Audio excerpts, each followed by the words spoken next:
ছোঁয়া সিরিয়ালের আগামী পর্বে আমরা দেখতে চলেছি কুমারের কথামত রুডিকে সাথে নিয়ে সেনগুপ্ত বাড়ির দলিল চুরি করতে এসে সূর্যের কাছে হাতে নাতে ধরা পড়ল সোনা। দীপা আর সূর্যকে ঘাট ধরে ঘর থেকে বের করে দিয়ে মুখের উপর দরজা বন্ধ করে দেয় কুন্তলা। তারপরেই কুমার সোনাকে বলে, তোমার হাতে আর 3 দিন সময় আছে, এই 3 দিনের মধ্যে সেনগুপ্ত বাড়ির দলিল আমার হাতে চাই।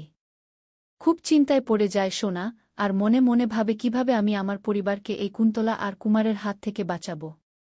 তারপরেই দেখা যায় রুডি সোনাকে বলে, আগামীকাল আমি তোমাকে ওই বাড়িতে নিয়ে যাব। যেভাবেই হোক তুমি ওই দলিলটা চুরি করে আমার দাদুকে এনে দিবে। পরের দিন সেনগুপ্ত বাড়ির সবাই রুডি আর সোনাকে দেখে চমকে যায়। তবে যাতে কেউ কিছু বুঝতে না পারে তার জন্য রুডি বলে, অষ্টমঙ্গলায় সোনা মন খারাপ করে চলে গিয়েছিল, তাই বাড়িতে গিয়ে সোনার খুব কষ্ট হচ্ছিল, এই জন্য সোনাকে নিয়ে আবারও এলাম। কিন্তু রুডির এই কথাগুলো দীপার কাছে সন্দেহজনক মনে হয়। এজন্য এদের দুইজনকেই দীপা নজরে রাখে। তারপর রাতে যখন সবাই যার যার মতো ঘুমিয়ে যায় তখন রুডি সোনাকে বলে, এবার গিয়ে ওই ড্রয়ের থেকে দলিলটা নিয়ে এসো। কোনো উপায় না পেয়ে সোনা ওই ড্রয়ের দিকে এগিয়ে যেতে থাকে। বাড়িতে সবাই ঘুমিয়ে পড়েছে এটা ভেবে রুডির কথামতো দলিলটা চুরি করার চেষ্টা করে। ঠিক তখনই ঘরের লাইট জ্বালিয়ে দেয় দীপা।